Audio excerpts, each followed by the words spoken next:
Happy Friday, everyone. Welcome.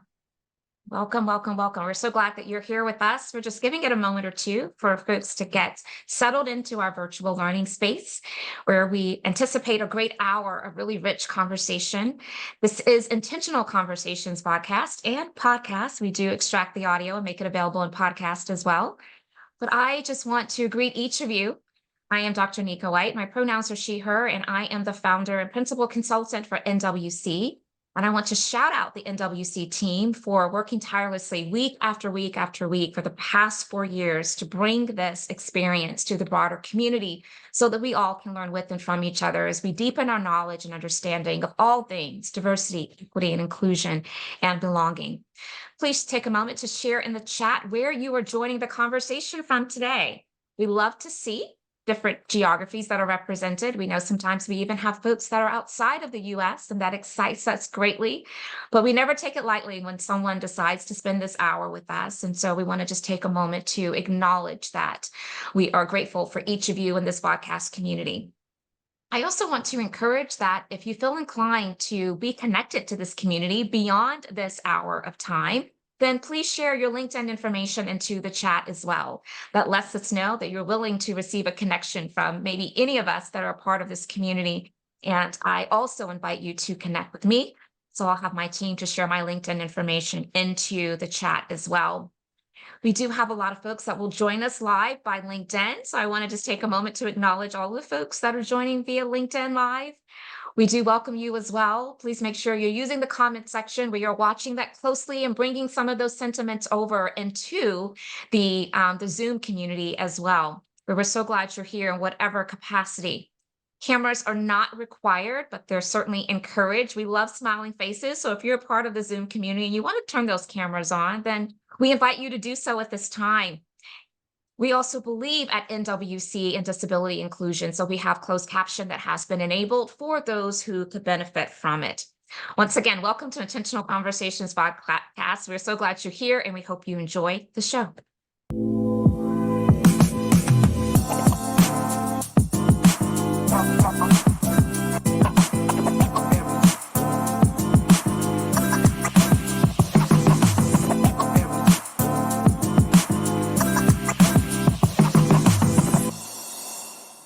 Hey, let the conversations begin indeed. And that is precisely what we are about to do. If you're just tuning in, I am Dr. Nika White. This is Intentional Conversations VodCast, and we are so glad you are here. Let's jump right in. So one of the things we like to do at NWC at the top of the hour is just to share and acknowledge some of the national observances that are taking place. Not to say that that is the only month or day that we need to be leaning into building up our knowledge of those different cultures and communities, but it is a time where we all should collectively come together to amplify the voices and the needs and all of the great contributions of those communities. And so I want to do that today, and I want us to all be aware that it is National Arab American Heritage Month. And so please take some time to build up your knowledge base around that community and know how you can be of support and stand in solidarity. I also want to let you know that April is Stress Awareness Month, and specifically today is National Self-Care Day. So I want to encourage each of you, it's Self-Care Day. What are you doing to radically lean into your need and your right to well-being? So make sure you're thinking intently about ways to not only just start a habit that can help you balance workplace as well as all of your personal endeavors, but also let's make sure that you can put some strategies in place so you can maintain that throughout the year. The burnout culture right now in the workplace is real, and I want all of us to make sure we're radically taking care of ourselves.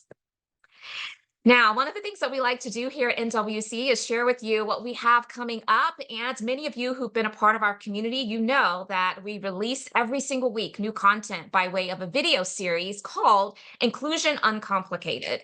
And Inclusion Uncomplicated is consistent of 2 to 3 minute videos that are really power punched with a lot of great content, but it's a way for you to just deepen your knowledge and understanding of all things DEI. The one that was released this week, which we encourage you to go to the YouTube channel and check out, is Most Common Biases When Hiring. And so if that's a topic that's of interest to you or someone you know, we invite you to check it out, as well as the archive of all of our past Inclusion Uncomplicated videos. And thank you in advance for supporting that. At NWC, we also want to make sure that you are aware that we have 2 new courses that are available now by LinkedIn Learning, and I am so honored to be a LinkedIn Learning instructor of 3 courses, and I'm working on course number 4 right now. But the 2 new courses that released just recently, one is navigating AI through an intersectional DEI lens. So artificial intelligence is something that is here to stay. Here to stay, here to stay. Let me amplify that. And so let's not be afraid of it, but let's make sure that we are learning all that we can to ensure that it's not creating harm, whether we are using it, deploying it, or developing it. And so I invite you to check out that LinkedIn Learning course. And then the other one is all about accountability for leaders, navigating diversity, equity, and inclusion. So if this seems like it would be of value to you or someone in your network, check those courses out. Now, I continue to share every so often that more than a year ago, I released Inclusion Uncomplicated, a transformative guide to simplify DEI, and that was through Forbes Books as my publisher. I'm continuing to see lots of great support for this book, and so I want to just remind you all that it is out there. We're in conversations now about releasing a paperback version, so just putting that into your hearing. But if you have not yet had a chance to go and leave a review, it makes a world of difference, and so I do encourage you to take a moment to do that. And I thank you in advance for your continued support. Now, if you have been joining us and you know that the VodCast is providing really great information for you and you find it of value, and you know of others that would also gain a lot of value from receiving this content, but perhaps they can't make it live to this hour of time every Friday, then let them know not to worry, because we do have a podcast version of Intentional Conversations, and we just extract the audio and make it available anywhere where you like to get your podcast. And so make sure you're spreading the word for us, and we thank you in advance. Now, a little bit about the couple weeks to come in the month of April in terms of our guest co-host. This gives you a chance to know what you have to look forward to, so you can go ahead and mark the dates and times. Of course, we're here every Friday, 11 to 12 p.m. Eastern Standard Time, but I'm so excited because Yvonne Austin and that Intentional Conversations VodCast, we're going to be discussing power and privilege as the catalyst for greater conversations versus conflict, a conversation you're not going to want to miss. And then following that Friday, we're going to be welcoming Dr. Nika McIver, and we're going to be discussing culturally inclusive leadership and lived experience, women in entrepreneurship, Black women in leadership, and strategy and leadership in your business. And so I hope you will join us for that conversation with Dr. Nika. And also, I'm super excited about this next guest co-host, Dr. AC Folks. I am so excited about this one. We're going to be talking about all things related to their recently released book, Transgender Inclusion, all the things you want to ask your transgender coworker, but shouldn't. If you don't know Dr. AC Folks, you're going to want to show up for this conversation, because it's going to be enlightening and it's going to be educational. And I cannot wait to welcome my friend to the Intentional Conversations VodCast. Now, it does me great pleasure to give a formal introduction of today's guest co-host. And you know, if you've been a part of our community, that I always take a moment to read our guest co-host bio, because I want you to know the accolades, the credentials, the experiences that our guest co-hosts are showing up to this intentional conversation today. And today will be no different. Tara is a DEI and talent leader, having worked in-house for companies like Leaf Group, Ticketmaster, Cisco, and Variety. A first-generation college graduate whose background is Midwestern, Southern African-American regions, she has lived and worked in New York and Los Angeles. She has been recognized by Untapped, Los Angeles Business Journal, and Better Up for her work in DEI. Her writing has been featured in works by Laura Schmidt and Tammy Winfrey Harris. So find those accolades, find those words of affirmation, find those reactions and emojis, whatever it is, find all the things, and just help me to welcome now our guest co-host, Tara Turk-Haynes. And I'm going to stop sharing my screen so that I can bring her into the spotlight. I'm going to add her right now. There we go. And I did prepare her.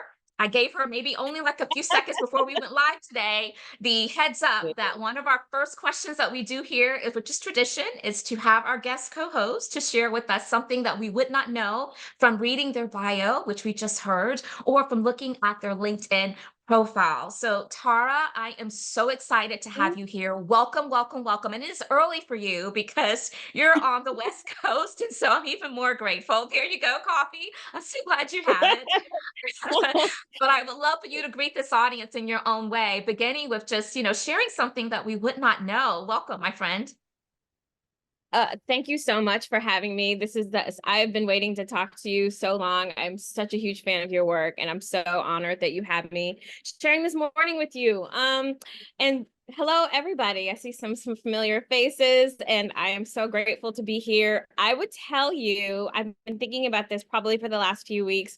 One of the things that I've noticed is also that I'm also first generation corporate worker, which I think is really an interesting thing to think about, given we talk about our privilege and talk about playbooks that we may or may not have access to when we start working in corporate America. I don't think I ever had one. And so a lot of the navigating I've done has been through myself and community. And I think that's a really important thing to think about. And let's see what else. I'm a dog mom of 3 and married and a playwright. There we go. I love it. I love it. I love it. I love when our guest co-host share interesting fun facts about them. It just helps us to get a little bit more connected. I'm also a dog mom, and so I definitely can Yes. relate to being a dog mom. So that's fantastic. Yes. I want to go back to something that you just said, though, as you were sharing some of the things maybe we would not know. And of course, we know from your bio that you're a first generation college student. But then when you mentioned Yeah. also a first generation corporate worker, think that we amplify those as talking Mhm. points as often as we should.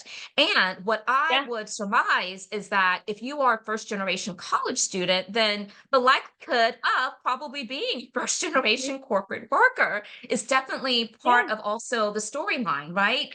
And so to me, what that says is we need to help organizations to be even more intentional about when they are hiring folks to really understand what's their pathway, because most often some of the skill sets and just kind of the rules of engagement of how to conduct yourself are expected without there being some level of socializing around what that looks like for that particular organization. And so I know we have some questions here, but I'm just going to lean into that for a quick second. Do you mind just kind of commenting on that? It's yeah, and here's what's really interesting is that even when we are from marginalized communities, we do have access to privilege. And I grew up in Detroit, which was predominantly Black and predominantly upper middle class in the areas, because my parents were really focused on me bettering, my education and my station in life. So my friends I went to magnet schools, charter schools. My friends were all upper middle class. So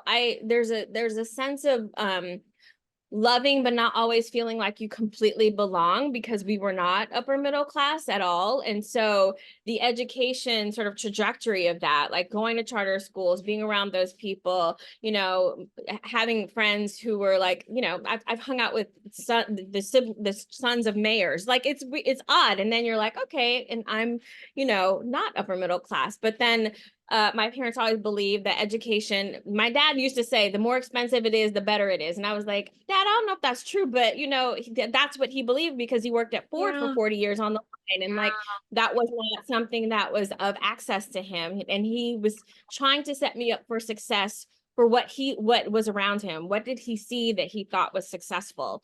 And so that does lead you to then being in an office. But I will say I went to college and studied theater, so I'm sure they were like a big question mark after, like, okay, we told you to go to school, but we didn't mean theater. But but I was like, we have to have a compromise here. So But this community, it certainly counts. Yay, you. listen, my good friend Yvette Nicole Brown always says, jump and the parachute will appear. So that's exactly what I did when I went to school for theater.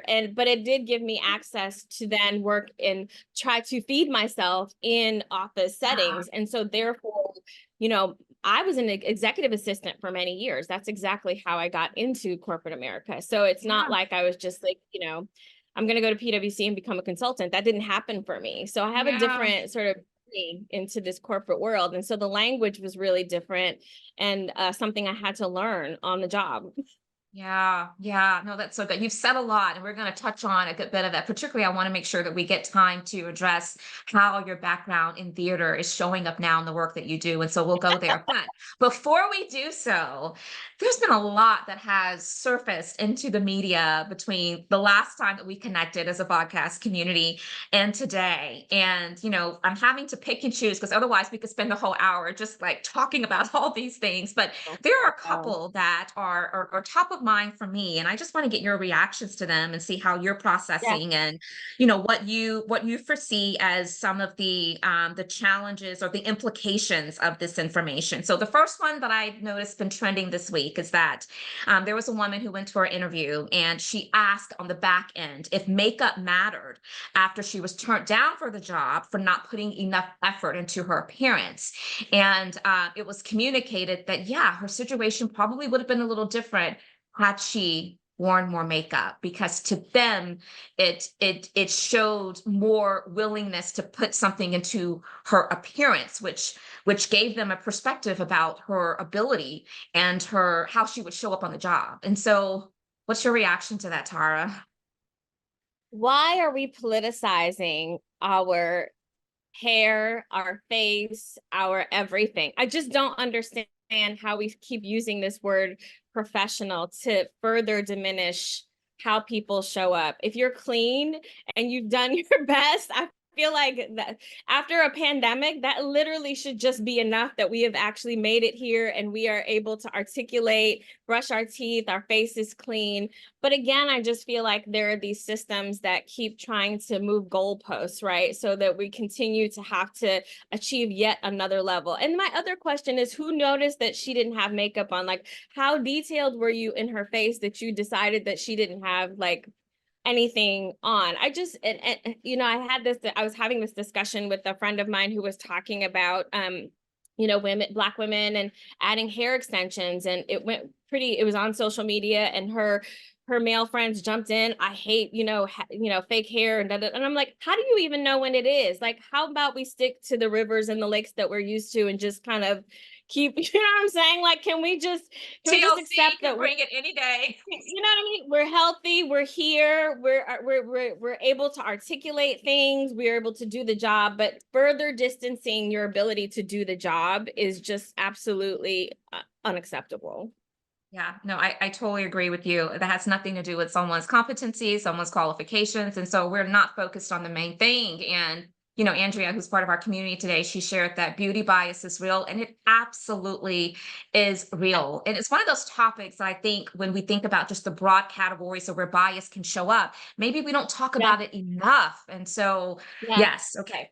So that's one of them. Okay, so another thing that I want to bring to, and if, by the way, if someone on my team maybe could find an article related to that story, I would love for this community who may not be familiar with it to be able to read up on it. And so we'll see if we can source that and place it into the chat for you. But something else that's been coming up this week, we know that there's been some public figures that have either had some opportunities to, as public figures with large followings, right, to kind of express their thoughts and have their voice centered. And when that happens, sometimes the voice can spew things that are harmful and have lots of implications, especially as it relates to a lot of the work that you and I, Tara, are doing to really deepen, and so many others, to deepen, again, this commitment to diversity, equity, and inclusion. And so some that have come to mind for me of individuals that have been in the media this week is Charlamagne the God, and then Emmanuel Ocho. And so can you just talk about give this audience a little bit about what was harmful, what did they do, what was harmful about it, what are kind of the implications? And then I also want to move us to this broad conversation of what is, if anything, the responsibility of all of these public figures to leverage their voice for good and to be very mindful about that. It's such a heavy sigh, right? I'm so very tired of us giving platforms to agents of chaos. And that's exactly what I think they are. I think it's really problematic when you have people speaking about things that they may not be super informed about. In the case of Charlamagne the God, I don't know why we keep asking that person questions. He's a radio DJ, like he doesn't speak for the entire Black community. I mean, he has an opinion and that's great. And he also has a show, but there are so many other more well-informed opinions that we could highlight that actually make a difference. And, you know, with Emmanuel Ocho and the Angel Reese conversation, I just immediately a red flag for me as someone who says that they don't, they are better equipped to have certain conversations because of their background is not rooted in African-American trauma or slavery or trauma. You can't divorce your identities. And so I think our identities help us have a more complex conversation and definitely a more enriched one. So when you distance yourself from the people's experience in the country that you're in actually, and say that you're better equipped to have these conversations, and then you actually also, you know, compare her to a cartoon character dog that I'm not familiar with. I want us to spend less time talking to people that I'm less interested in because their opinions are, I think, contributing to an overall plan to divert our attention from what really matters. And I do feel like those people take the bait in this social media environment that we're in. We want the sensational bite. We want the person who's going to say the hot topic. We want people to not pay attention to actual, you know, progress and work because it's more sensational. And I think I used to be angry about it, but now I'm tired of it. Like I'm like, I want to hear less from you. Yeah. How can I do that? Yeah. Unsubscribe. Yeah. Like, what can I do? You Yeah. know? Yeah. Do you find, Tara, that there are certain media outlets that very intentionally go to those types of individuals Yeah. to further advance maybe some type of a personal agenda of devaluing certain concepts that we know have been under attack, like DEI? 100%, because I feel like specifically with Emmanuel Ocho, he has a whole show called Uncomfortable Conversations with Black Men. And I'm like, whose idea was this that we just like, what's the counter narrative that we have? Yeah. I am concerned overall in terms of media where we no longer have news, but we have sort of media outlets that are focused more on the sensationalism, and it's always filled with bias. There are very few outlets we can go to where we can actually get news without people's opinions. And then somehow we've like merged all of that together. Yeah. And it makes the plan for people to want us to stop talking about these things a lot easier. It's really frustrating. I want to know what's happening in the world without like the commentary, because not everybody's well informed to have the commentary, you know? Yeah, that's so true. Not everyone is well informed. Even all the public figures, just because you have a large following, because you're an artist or whatever the case may be, does not necessarily make you a spokesperson on topics that's really going to not create harm. And so I think that we have to make sure that hold the media accountable for some of those decisions and who they're giving the microphone to and whose voices they're amplifying.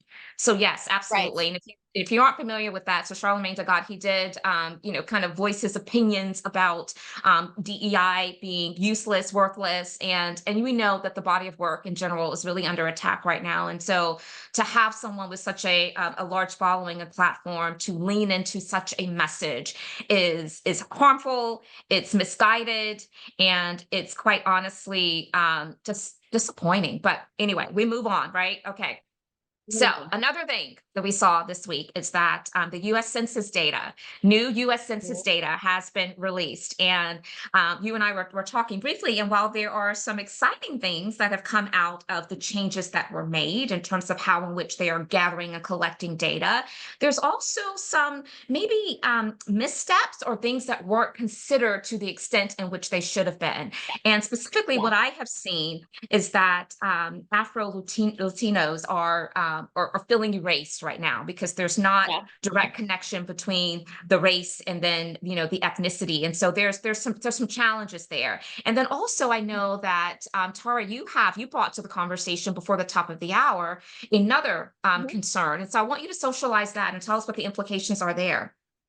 Yeah, I mean, and it's interesting because the census doesn't change that often. It's like that big bus that's trying to make a turn. It's going to be a while, right? And so it's, what is it, like every 20, 30 years that they actually make a change to that? Right. Meanwhile, so if you don't get it this time, you have a long wait. Long way to go. We are in the digital age and we're still changing questions, 20, 30 years time frame. But I mean, I think that when you think about, for so long, we've only had white, and those people who are not necessarily white, but white identifying, if you think about North Africans or people who are able to pass, which we've had this conversation in this country for a very long time since, post slavery, those people who could pass, could you, and will you take advantage of the privilege? When I was in college, I took a class on passing, actually, and my professor said, what privilege are you willing to give up so that everybody is equal, like everybody's equal Ah, access? You're gonna have to give up something. And if we're talking about passing, those people gave up their racial identity to be able to have a more comfortable life for themselves, ah, right? So when we talk about, white centered, dominant cultures, people may do that because they feel like it's easier, like, it's not to be a target for people who right. who are racist, who have biases against other cultures. You might be selecting the one that visibly identifies closest to you. And I don't like to judge anyone, but like that's a very challenging, sort of a complicated uh uh decision to make when we're thinking about the census and what the purpose of the census is, because now those groups are not going to possibly have the same numbers associated, the budget, Right. all of those different things. Right. So there's a lot of implications there. And so we did place a link into the chat for those who maybe have not been privy this week to seeing the news about the US Census. Check it out, read it for yourself, draw your own conclusions and opinions, but definitely be in the know. I think that it's important conversation to continue to have. And Mhm. yeah, so I don't want to undermine some of the wins, but I also think that we have to continue to hold people accountable Yeah. when we're really talking about equity for all. And so that's critically important. Okay, last but not least, and I promise we're going to get to learning about all things that's going on with Tara, but there's so much in the news this week. And you and I really didn't touch on this, but I think it's important and it's really, really interesting too. So, California has released some information that they are hoping to gain traction around in terms of legislation, where employers cannot contact by text, by email, by phone their employers after work Yeah. hours.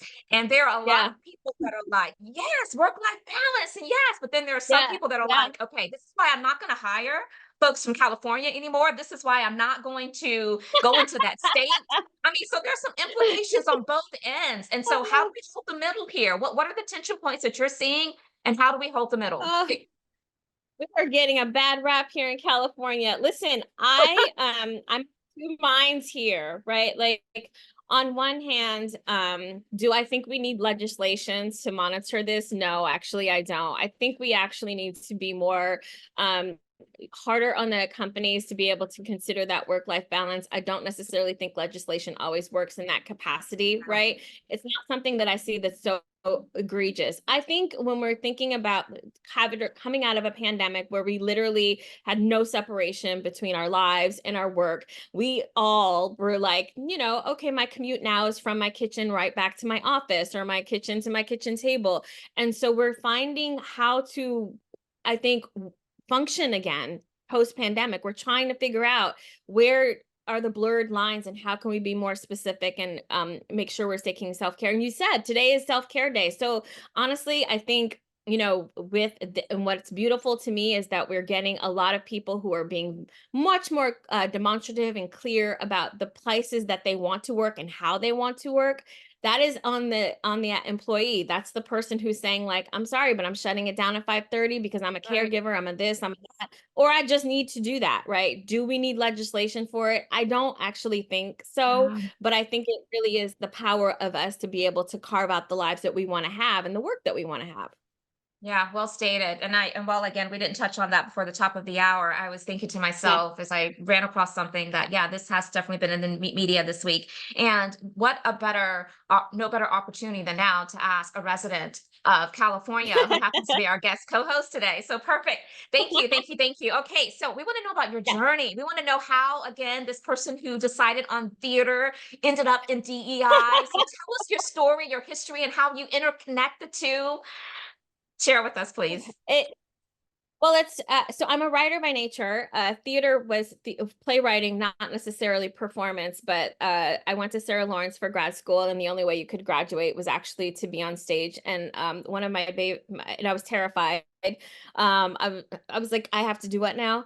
Um, and one of my favorite memories is that my father actually couldn't make graduation, but could make the play, and he came right before I graduated. I mean, he's passed now, so it's a special memory for him. And he came to me afterwards and he's like, "How did you do that?" And I was like, "What?" He goes, "Like, be on stage and just say the words and look like you were doing that." And I was like, I actually just don't know. Like, they trained me to do it, but it was something that he had never seen me do before because he only knew me as the writer. And I think that that training has helped me show up in certain settings with, understanding, one, speak to your audience in a way that they could receive it, right? Not a lot of, and that helps me in challenging Yes. conversations now, Yes. because a lot of times where we falter is we say things in the way that we want them to be said, as opposed to how the person can receive them. You can't do that Mm, in theater because the audience will leave. So there's that. yep. And then just being able to have a presence and be able to understand spatial awareness and the people that you're actually talking to. So I'm grateful for that time. I've never been on stage since. So thank goodness, like, to act, like, absolutely, that's a profession. Thank you. All of those, y'all can do it. That's great. But it allowed me to have a confidence, I think, going forward, or an outward confidence, because I do feel like there's some insecurity Yeah. still there. Of, Mm, actually, like, how I grew up, like, and always feeling like kind of outside, but part of the group, in group, but out yeah. group. Yeah. And I'm grateful in that, I started an executive assistant in multiple companies. And then when I got to Ticketmaster, and thank goodness Beverly Carmichael, who is my mentor, who is actually on this call right now, was the head of people, and said to me, like, "I feel like you would be really good in talent acquisition." And I was like, "You mean like recruiting?" And she's, "Yes, people, you have a good sense of people. And why don't you try it out?" Again, going back to my friend Yvette Nicole Brown saying, "Jump and the parachute will be there." Mhm. I got into talent acquisition, and I really actually do love it. And that started a career in talent acquisition. And so my last job was VP of DE&I and talent. And Jill Angel, who is another one of my mentors, is on this call, head of people at that time, was like, "Hey, this DE&I thing is really important. And so how do we, make that something that really is a pillar here at Leaf Group?" And allowed me to build a program that was, to allow all people to show up in the way that they needed to show up in a workplace. And we worked on, making that journey possible there. And so I'm super grateful, because it's about people who recognize something in you, even when you don't recognize it in yourself. Like, you can do this thing, and I'm going to give you this opportunity. So I think, when you think about my journey, for me, that has been a bunch of angels like that, just literally sitting on my shoulder and saying, like, "I believe in you, push," and trying to make them proud, and being able to just do the best that I can in those spaces. That is so beautiful. And I do want to acknowledge that because you mentioned both of their names, but Beverly Carmichael and Jill Angel are actually, yes, on today supporting you. And so, Yeah, yeah, yeah, I'm with you. I do believe that we don't get to where we are on our own. And so having those at individuals to speak all. into you and Yes. support you on that journey, that is the Yep. most selfless act that anybody can offer to someone else that really just creates Yes. such significant impact. And so thank Yes. you to the Beverlys and the Jills of the world. And thank you for being here Yes. today. I love it. I love it. I love it. Okay. Yes. So in your bio, I talked about all of these great Yeah. companies that you've worked with. And Yeah. again, you just referenced Yeah. Ticketmaster, but I want to extend the first question that I asked you in terms of your journey into DEI Yeah. by having you to share and expand upon how have those experiences working with those brands shaped your Yeah. approach to DEI and talent management? Well, I think, I'm one of those people where I've always been passionate about representation. I literally just, told you what I got into working as an executive assistant. I was told by a Right. recruiter when I had dreadlocks once that I had to comb my hair out in order to get a job. And I was like, "That's impossible, lady, because they're permanent." So, Right. like, an understanding that we're having a lack of cultural conversations that really are important if we're talking about inclusive environments. And so I've always been super passionate about that. And and also understanding sometimes I'm the only one, the only Black woman in a room. Mhm. And so how do I use that, especially in corporate environments, like in a different way? So when I was at Variety, I was the one that told them that Ava DuVernay needed to be on The Power of Women. And they were like, who's she? And I was like, okay, let's just start with there, you know? Catch up, catch up. You know, let me catch you up right quick. She had only done her first film there, but I thought it was such a powerful film. And I was like, I Mhm. know she's going to be something. So it's a matter of like, when you are in those rooms, what are you doing basically to bring other people? How are you, our friend Tara J. Frank, how are you being a waymaker, right? How are you creating Yes. access for other people? And so getting the job, I was doing the work already because I already believe that we should have equitable workplaces and we should be waymaking for many people for, who have for decades or even hundreds of years not have access to jobs, to professional opportunities. We have, there's a debt to be paid. Like we're still in a debt area. Like there's so many Yeah. people who have potential that we're not giving opportunity to. So how do we make that, how do we make that change? And it informs everything that I do. Like one of my personal missions and pillars is really just about creating access, making people feel like they belong in environments. I don't ever want anyone, think about my family who is like not necessarily corporate, but like, will they be comfortable in certain spaces? I think about, my dad coming to my undergrad graduation, and the dean of my college was like, where do you work? And he was like, Ford. And she goes, oh, in what department? He goes, I'm on the line. And she goes, oh my gosh, I'm meeting an actual auto worker. And I was mortified. I literally was like, how could she say something like that to somebody? Like, Mhm. how, and this was like a liberal college, Yeah. right? So it comes from different, we don't even know what we're saying. So how do we use education and conversation to be able to bridge these gaps that we've been, victims of for so long? Yeah, hence why the work and from a context of DEI should not be removed from colleges and universities, should not be removed from our workplaces. We need that education and that awareness. And I know I'm preaching to the choir here by saying that, but you opened the window You for me, are. and I had to go for it. I had to go for it. Go I for had to it. go for I'll it. Okay, say it as so many times as necessary. yes, yes, absolutely. So how do you recommend companies, Tara, to implement equitable hiring practices to ensure a diverse workforce?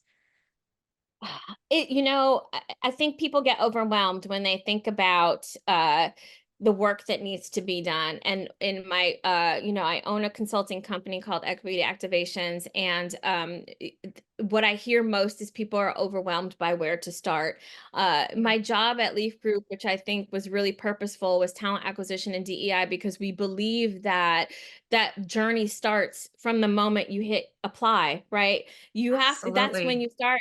Like that's the introduction to the company. Small things like asking gender pronouns in your application, Mhm. explaining why you're asking for demographic information. One Mhm. of the things, I've been having this conversation with people, actually with Sarah Wilson, you and I Yes. know her well, yesterday, because she left Twitter for a very long time and couldn't take it anymore. And I haven't left because, and I explained to her, there's a group of people there who do not feel comfortable on LinkedIn. They feel like it's for an elite sort of professional crowd that they're not part of.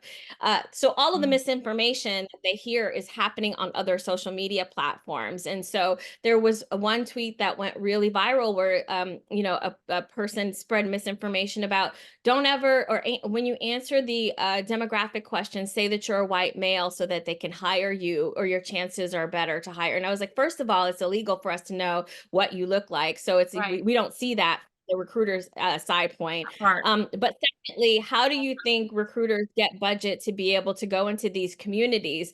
The more we know who's applying to these jobs, the more we're able to provide resources to be able to go into those communities and spend and develop relationships in those communities in a better way. So, I think that companies have to think about embedding some of these equitable practices in a very practical way. It's not necessarily always about it's the right thing to do, but it's going to make your business stronger. We were just talking about the Absolutely. census. That means, in about 15, 20 years, your customer base, which is also your candidate base, is going to look very different.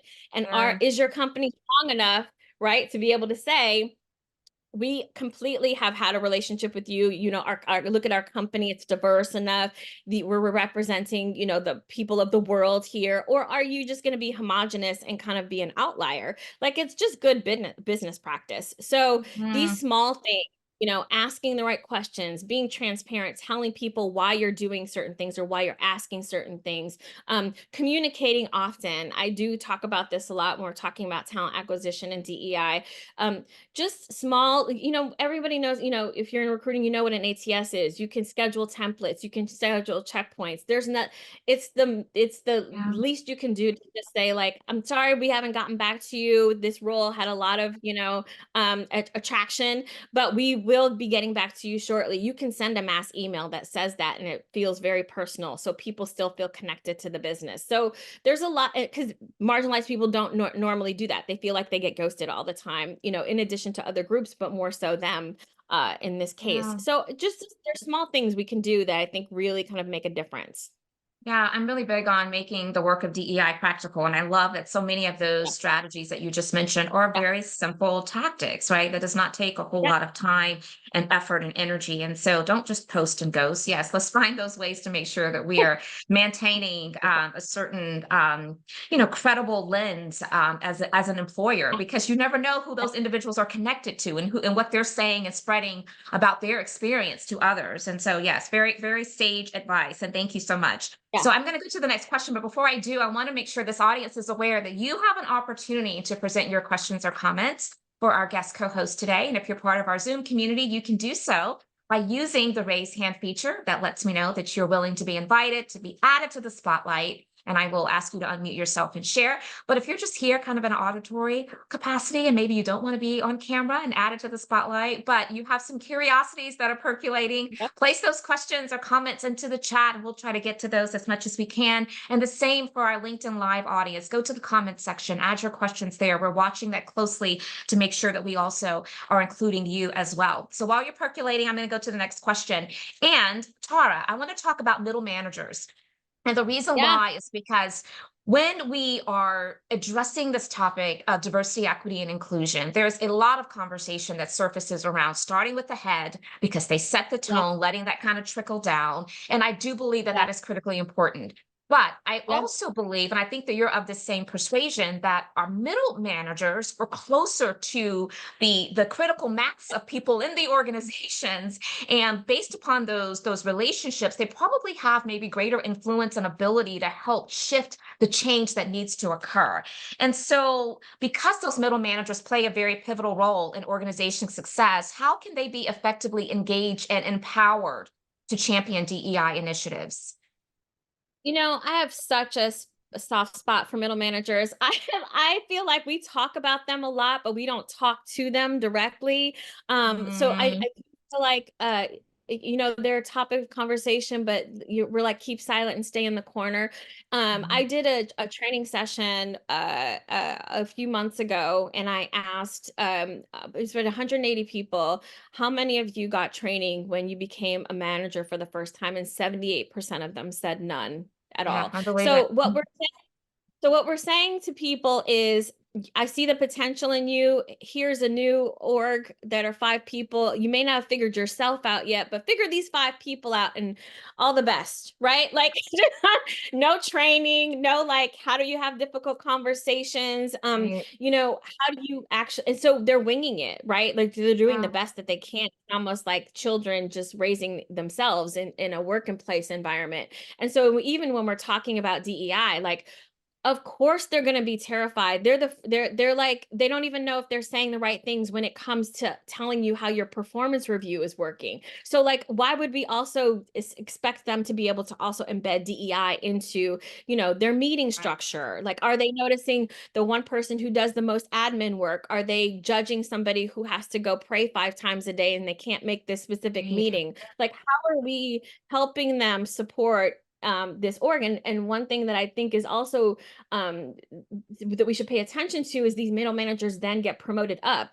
there isn't going to, 9 times out of 10, there's not going to be somebody who hits the director VP level and goes, you know what, I missed a lot of managerial skill sets. I'm going to go backwards and learn Right. how basically to have a difficult conversation. Right. So you hit like a VP level, you already think, well, I've done it. I'm good. I Right. am a successful people leader. And here we go. Everyone thinks that they can do it well. And that's why books like yours and Tara J. Franks and all these other books that are out there are so critical, because it's like you have to have the mindset of continuous learning, and it starts with middle managers. And I don't know if you saw, I think Fortune magazine has this CHRO newsletter, and they were saying that 37% of professionals surveyed said that managers are the top challengers of DE&I. And they said, 34% said it was frontline workers, 24% said external critics like media, politicians, social media pose the biggest obstacles. So we're allowing them to formulate their opinions, not Right. from the workplace, but external resources. So if you're watching Fox News all the time and you're a middle manager, how do you think that's going to affect this person who is of a marginalized background? You already don't have a conversation. You've already shut it down because you're getting your news that's very biased, and you're not inviting conversation into it. And the companies aren't really doing anything about it. They're just allowing people to get, all this external information. So I really think it's important that and when we talk about manager training, we are talking about how are you allowing people to show up in the workplace to be their best selves, so that the work is more collaborative, so that the business is stronger. That's the reason why we're doing this, right? It's Right. not because I'm trying to change your mind, if you're religious or you believe these other things. I'm not trying to change you as a person. But when you're in this workplace, there's a tone and there is a mission. And this is what we're talking about. We want people to show up and be their best selves. You've got to figure out how you're going to do that. If you have some kind of conflict in terms of, having a bias or being, a homophobia or whatever, you've got to figure this out, because we're going to be here and we're dedicated to this. And I think companies need to be stronger in that message. And I don't think that they are right now. Oh, Tyra, that was a mouthful of gems, and there's so much I want to react to. And I'm noticing, so I want to make sure that I'm not missing any hands that are raised for comments or Yeah. questions. But one of the things that you didn't mention is you were talking about all that these managers, these people leaders have to navigate, and especially when Yeah. they haven't been upskilled around managing people, is the fact that now we're in this distributed workforce, which means that there's now an Yes. added layer of complexity Oh, to how we yeah. do Mhm. this. I've been Yeah. saying for the past couple months that Yeah. leadership, people leaders, that role looks different today, because it used to be at one time it was like a one size fits all kind of leadership management Yep. style approach. I was going to work across the board. That is not the Yep. case now. We're really having to dig deep to get to know our people one on one, and have almost a Yes. strategy of how to best influence that person that may look vastly different Yep. from the next person.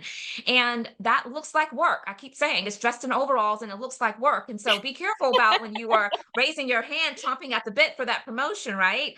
I And know. so, I yeah, there's just so know. much to be said about that. I'm so glad you brought that to the conversation. And what I'm hearing is that from a lot of managers, when they become people leaders, it is because they were promoted, not because that the higher ups recognized that they were skilled around managing and leading people. It was because they knew how to execute the duties of their job. And so Exactly. Exactly. I think there Right. needs to be some upskilling around what are the signs? What are those things that we need to be really paying attention to outside of somebody being good at their job? Whatever the Yeah. execution is of their job, before we just say, yeah, check, you're now ready for that promotion because you know how to do your job. And so, I yeah, think we, I lots think to unpack there. Yeah, I think HR gets a bad rap when they say they want to do standardized training. Everyone goes, "Oh gosh," because you think I'm gonna have to sit through this 90-minute video presentation, and it's gonna be blah blah blah blah blah. But literally, it doesn't have to be that way. And also, it is because we need to standardize the training that we're doing, because some of you you're not succeeding. We want to set you up for success, right? how to manage people, how to have difficult conversations, how to balance the job that you were promoted to execute, right? And people managing, because they're two different things. It's a lot to carry, like you said. It is a whole job with overalls, like you said. But I think that when you have departments who care about your professional development, don't roll your eyes, because this is actually something that's going to benefit you in the long run. Yeah, yeah. And a lot of companies, as they're cutting budgets, we know that the DEI budget gets cut. We also know that the PD budget gets cut too. And so, lots of things to consider as you're trying to navigate, continuing to grow a Yeah. workforce and to be an employer brand and destination Yes. for the future workforce as well. Okay, so I'm not seeing any hands. I want to go to another question, and this is still going to keep us in the same vein, but we know that Yeah. the language of diversity, equity, and inclusion, is being really weaponized. And so there's a lot of individuals who have softened the language, not necessarily the work, but the language, just to make sure that Yeah. they're pivoting in an effective way so that the work can continue Yeah. to get done. And so I Yes. want to talk about belonging and inclusion. One Yeah. of the things that I often say about belonging is that it doesn't matter who you are, what your demographics, your background, it is hard for any person to show up at their best in any Yes. environment if that person is always questioning whether or not they belong. Do I belong here? Am I 100%. seen? Am I valued? Am I heard? Do I have full opportunity for success? And so when I Yeah. think about belonging, it becomes really critical in terms of understanding that DEI collectively is what Yeah. produces the outcome of belonging. So, what are Mhm. you sharing with your clients and organizational leaders around the significance of increasing belonging and inclusion within a company in terms of its impact on organizational Yeah. success? Well, one of the things that I do with the clients that I have is, first I do a root cause analysis, because I think why we are partly in this sort of weaponized environment is because the onslaught of DE&I, when it happened after George Floyd's murder, we were not all collectively defining what we meant when we said diversity, equity, and inclusion. We were having Right. different conversations, because diversity means one thing to you, but we never said, and what I mean by this is, Yes. right? We got Yes. black Yes. boxes, we got, and we hired people who were passionate about the cause, but not necessarily skilled in being able to design programs that were impactful. So there were a lot of missteps in this launch. And I tell people this all the time. I think that marginalized people historically are really very familiar with pendulum switch, they Mhm. just keep going back and forth, because Yep. that's historically what's happened. So I'm not 100% surprised that we're here. But I also say, if we're going to really make an impact, let's figure out what's actually going on within your company. Don't just Right. buy out of the box unconscious bias training and go, check, we're done. Okay, we've done this. But like, what's really going on in your company? Are you looking at your engagement surveys? Are you talking to your HR business partners? Who's getting promoted? Looking at data, right? Who is getting hired? Your data helps tell the story of what's going on Right. within your company. And then you can diagnose what your diversity, equity, inclusion is for that company, right? Then getting to belonging. I just did a survey with one of my clients, and I'm asking their people, what does belonging even mean to you? Right? Right. Like, because there are so many different definitions of what that means. And I'm adding that to, like, also, what does it mean to be a successful employee here? Because that's Yeah. also something that's clearly undefined. So I think what the problem that we're having, I think, is companies are just starting to get to the point where they understand that the transparency of definitions and what we mean by what we say is X, Y, and Z, and really repeating that often so people understand what we're talking about and we're having shared language. And there is no way to kind of misunderstand exactly what we're talking about, helps us on that journey, because then we're not stopping and going, oh, but wait, that's not what we meant, right? So for some companies, Mm, their DI program means speakers and book clubs, right? I mean, yeah. those are nice to have, but those aren't actually going to be impactful. Right. People want to go, what is my path here? And do I see someone who looks like me, who has traveled up this company journey, where I can go, oh, look, Dr. Nika is there. That means that I can then aspire to that too. Or do I see only one group of people in this leadership and Right. I go, okay, so this is a 2-year company, right? I'm just going to give 2 years, because I know my 2-year mark, they don't have a place for me, right? Right. So we're talking what that actually means within the day-to-day operations of the company. Mhm. Belonging means, do I feel like I belong here, and do I contribute, and do I have a path forward, or else I'm going Yes. to leave. Which then we get all these think pieces about, great resignation, and people, and why aren't people loyal to jobs? Because they don't feel like you're being loyal to them. That's why. Yeah. Quiet quitting and all of the other phrases that have surfaced over the past 12 months or so, and there's so many of Mhm. them. I want to amplify a couple things that I heard you say in that last bit of commentary. First of all, yes, we are totally aligned on we have to understand really what problem we're solving for. So the root cause Yeah, analysis is necessary before you yeah, can get a diagnosis, before you can start solving for it. So yes, definitely aligned there. And then I also appreciate how you talked about from a foundational perspective, there are certain things that have to happen if you want to be on this trajectory of right. really reaching impactful change. And that is from a foundational perspective, how are we level setting around the language we're using and making sure that Yeah. everyone is coalesced around that and showing up to the conversation with the same understanding. And I think that is such a missed opportunity for many organizations. So I agree with you on that. And then the last thing was about the impact. Yeah, what we're driving towards, what we should be driving towards is impact. And that looks vastly different from activity, which has a start and an end date. Yeah. How are we really looking at systems, Right. policies, Mhm. procedures, culture, all the things, right? All the things. Yes, yes. Your Yeah. DEI practitioner is your auditor, right? They're not Yes. just the person Yes. who's just like doing fun events and things, but they're going in and they're going like, hey, by the way, that marketing campaign that you just launched, there's some people missing there, right? Like, Yeah. did you Yeah. think about that? Who's in the room when you're making critical decisions about your business that need to be there in order for your business to thrive, not just be succeed, but thrive. So that we're able to say these things. HR, if you're making a policy, hey, did you possibly think that maybe we should do an auditory version because there are people who have trouble reading, or all these Yes. different things. There's like, Yes. Yes. pick things apart so that we can be stronger. And I think that a lot of companies hired someone so that they could be more, attract speakers and do book clubs, and, rely heavily on ERGs as your sole company Right. resource, right? Right. Yeah, But that's your are only not, output. those things No. are No, that should be one of many tools in the toolbox that you're leveraging, one of not- many strategies and your plan to make sure that you are again reaching that impact. I love that.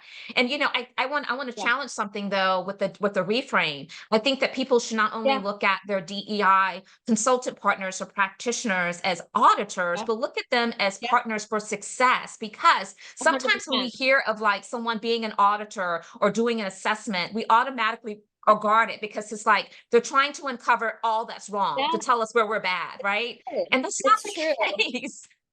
No, no, Yeah. it's true. But I think that we have, and it's also a perception that we have because we're ready to be on the defense, right? And I think Yes. that if you think about how can we be stronger? Who are we pulling into the room so that we're stronger? I think, and I think a lot of companies it's because they're going so fast too, right? So they go, I don't really have time to, a lot of times it's not malicious. It's more a deprioritization because you feel like something else is more important. But if you think about it, this will help you be stronger and go faster. So like, Yeah. how can we just all, bring everybody in the room so that we can, have everybody contributing to a really successful journey, I think is really important to think about. Yeah, go slow to go far. Sometimes you do need to slow down. So I Yeah. appreciate you bringing speed as part of one of the culprits, right? That's kind of preventing us from reaching our full potential in terms of very inclusive, Yeah. equitable environments with a strong Mhm. sense of belonging for all. And that becomes particularly important when we are hearing so much about workplace burnout and the overwork culture that so many people, especially our younger generations, are like, nope, that's not for me, No. and they're the workforce of the future. Yes, yes, I love them because I believe those people who are entering the workplace have such a vastly different lived experience than we do, and it's Mhm. contributing overall to a really important conversation that we're having, and we're learning from them too. And they're like literally like, absolutely not. I'm not going to burn myself out for what I will not. I need to be able to make sure that I'm healthy so that and I will find another job. They are finding other ways. They will find Yes. another way to survive. And a lot of us did not even think that that was possible if you've been in the workplace for a while, because we saw our parents work someplace 40 years, right? And Right. I don't know anyone who's worked anywhere 40 years at this point. Right, right. So true. So But we are winding down. We have like 2 minutes yeah, left. And I just want to first and foremost thank you for so sharing so many fast. nuggets with us today. I know it always goes by so fast, so fast. That's how you can tell it's been a really rich conversation. So we'll have to just invite you back. But I do want to give you the Mhm. opportunity to close us out. And so I'm going Yes. to kind of combine two questions. And what I want you to do is share with us, Tara, what are any kind of Mhm. upcoming initiatives or projects on the horizon that you have a lot of energy for? Or what's maybe one or two key insights or takeaways that we have not had a chance to socialize around that you are feeling pretty compelled to share with this podcast community? I'm going to go with insights because we didn't mention that this is an election year. And I Oh, think that these years yes. are very fraught with tension, stress. I think we're also regressing in our conversation about equity. Equity and people showing up in the workplace, and not to mention politically. This is Right. really, really important for companies and leaders to be able to hold space. One of the best things I can think of is when Michelle Mi Kim, I heard her speak at a Yeah, culture conference before the pandemic and saying, people do not compartmentalize who they are at work. So you might be I having a don't. lot of people organization who are stressed out about all the things that are happening in the world. And so if you're a people leader or a company, you really have to be mindful about how are you taking care of those people and giving them space and being able to allow them to their best work. This is a strategy, right? So really start thinking about what are you doing to help these people who are exhibiting high amounts of stress in this election year, in this fraught political, social climate right now, because people need taken care of, and they can't, and it's self-care day, like you said, but it's also about like, how are we taking care of each other, right?